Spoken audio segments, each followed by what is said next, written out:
I'm a 21-year-old woman deep into my computer science studies at college, just 1 year away from graduation.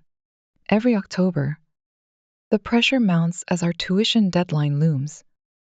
Missing it means no chance of a fee waiver, a harsh reality of our education system.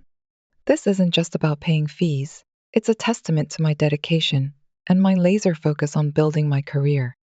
I've willingly sacrificed my social life for this degree. And yes, I proudly embrace the title of nerd. The incident I'm about to share isn't just a one-time event. It's a lifelong struggle rooted in the complex dynamics of my family. My father manages my grandparents' textile business, set to inherit it as their only son. He's poured his heart and soul into building up the business, reaping rewards along the way. Meanwhile, my mom, also an only child from a well-off family, has always felt overshadowed by my grandmother, leading to strained relations. Because of this strained relationship, my dad hasn't officially taken over the business yet. They both wished for just one child, like themselves, but they ended up with my twin brother and me. I was almost given up for adoption, but my grandmother insisted on caring for me from the age of 2. Amidst all the complexities, they've been my only source of familial warmth. Unfortunately, my mom sees me as an unwanted second child, fearing that having 2 kids, especially a girl, would hinder my brother's path as the heir. Today, on our 21st birthday, these family dynamics are as complicated as ever. My relationship with my twin brother has been strained from the start. Instead of supporting me, he's often been indifferent or downright hurtful, making my life challenging. Despite being twins, our paths diverged drastically.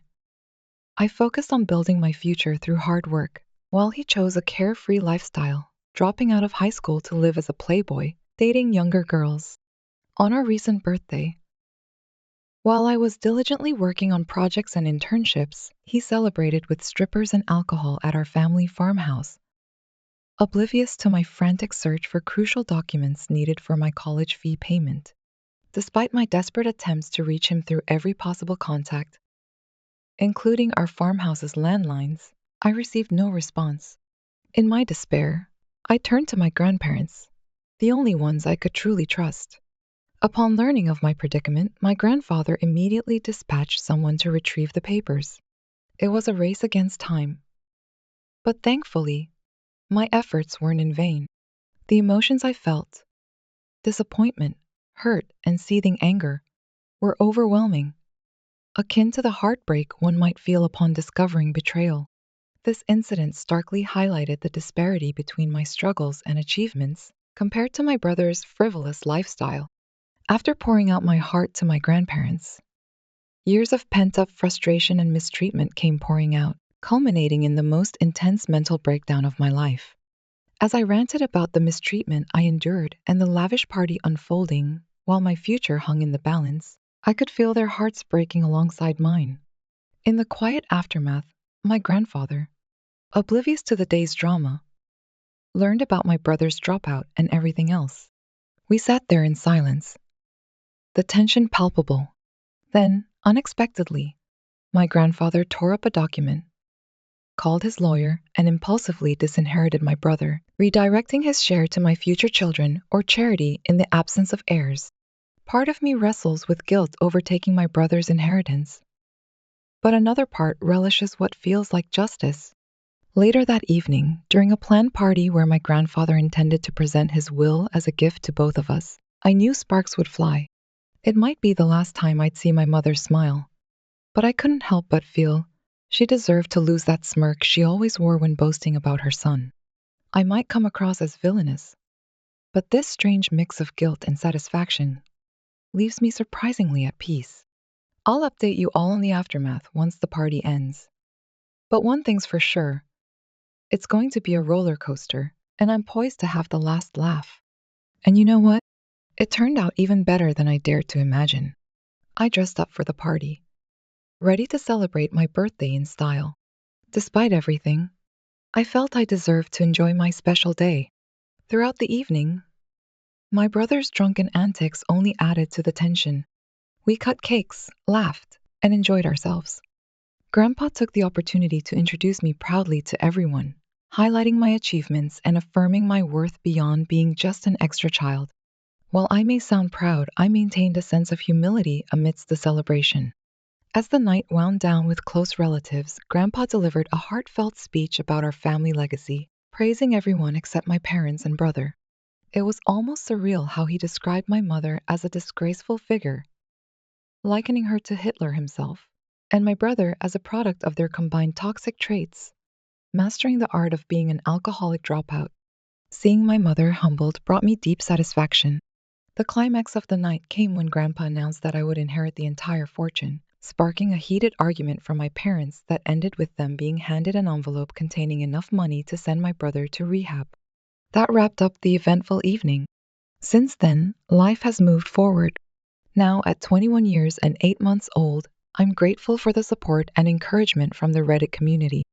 I found a great team to start my own startup and have cut ties with my parents, blessed by my grandparents' approval. They've turned their party farmhouse into a tranquil vegetable and orange field, inviting me over for snacks and tea. Things are looking up. I've begun socializing more, building healthy friendships that support me through challenges and celebrate my successes. Meanwhile, my brother has left rehab and tried to reconcile with me, but I'm not ready to forgive him, especially after impregnating his 17-year-old girlfriend.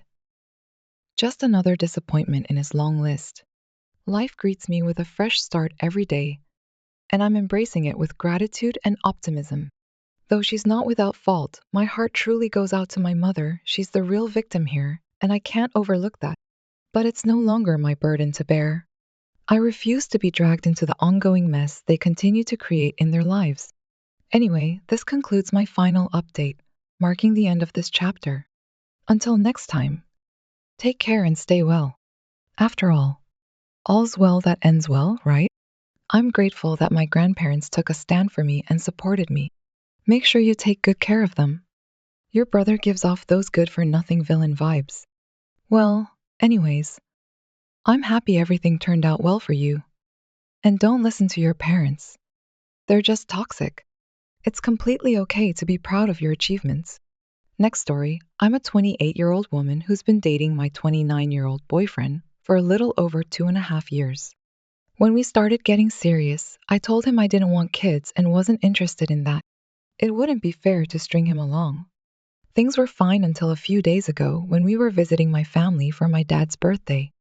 He saw some old pictures of me when I was 20 and clearly heavily pregnant. He was upset and asked me about the pictures, thinking I had a child I gave up.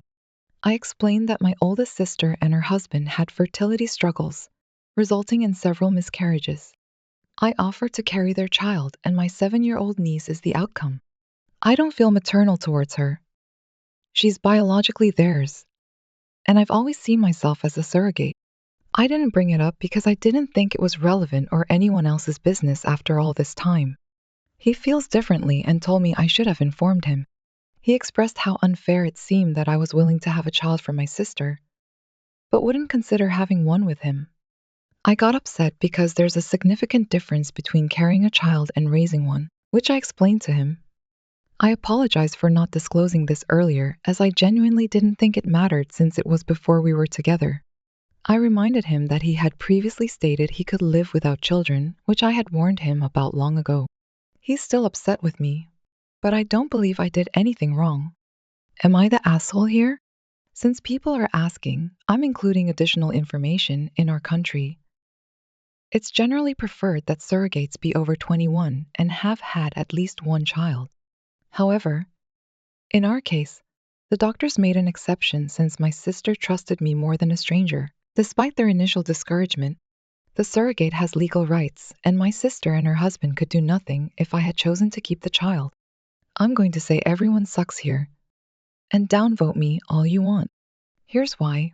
You and your boyfriend discussed children, and you should have assumed he would see those pictures eventually if he stuck around. Your surrogacy should have been mentioned earlier. His reaction is understandable, but demanding that you should be willing to have a child for him because you did it for your sister is not fair. Both of you made the mistake of assuming he would be okay without kids when he clearly wants them. He's not okay with it, and if you choose not to have kids, He may resent you. If you do have kids for him, you might resent him and possibly the kids. Please think this through carefully. NTA. Were you a gestational surrogate? If so, does he understand that your niece is not your biological child? That confusion might be the only reason for his reaction. It sounds like he might have misunderstood your stance on having kids. If I didn't want kids, I would find it more troubling to essentially make and carry a child for someone else than to be a gestational surrogate because of the reasons I don't want children. If you're a traditional surrogate, I can see how he might be confused and frustrated by that confusion, but you're still not an asshole. You are upfront and honest about your future plans with him from the start. It's not your job to ensure he knows every detail of your past. Next story. I've been dating my girlfriend for 8 months. Things have been going so well that when she started a project in my part of the city, she decided to temporarily stay at my place instead of commuting daily. I noticed that when she showers, she uses very hot water, and steam billows from the bathroom when she opens the door, leaving everything wet. I've been asking her to use the dehumidifier while she showers. She told me she showers with the window open and turns on the dehumidifier afterward because the air is too humid. I insisted it wasn't optional, and she ended up breaking the dehumidifier with the steam. I told her enough was enough and that she should shower at a normal temperature like everyone else does. When she comes out of the bathroom, her skin is red. Instead, she started locking herself in the bathroom until the steam dissipated so I wouldn't catch her turning my bathroom into a sauna. Last week, I had enough and removed the lock from the bathroom door. The toilet is in a separate room for privacy. Now, she can't steam up my entire bathroom without me knowing. I knock before entering and make sure it's not too steamy and that the water temperature is normal. She hasn't said anything, but her mood towards me has been low. She started spending weekends at her place and slowly taking her stuff with her. I explained that I didn't do it to be mean, but because the hot showers were damaging my bathroom and possibly her health too. She just says okay, and it's fine. Am I the asshole? In case you couldn't tell by now, yeah, YTA. This is extremely controlling and strange. Be honest and admit that this isn't about her health or safety, but about wanting to control her behavior. Who removes the lock from the bathroom door? If you're so concerned about the bathroom, get a new dehumidifier. Also, it's scientifically proven that women prefer hotter showers than men because women have more constricted blood vessels that position blood closer to the skin's surface.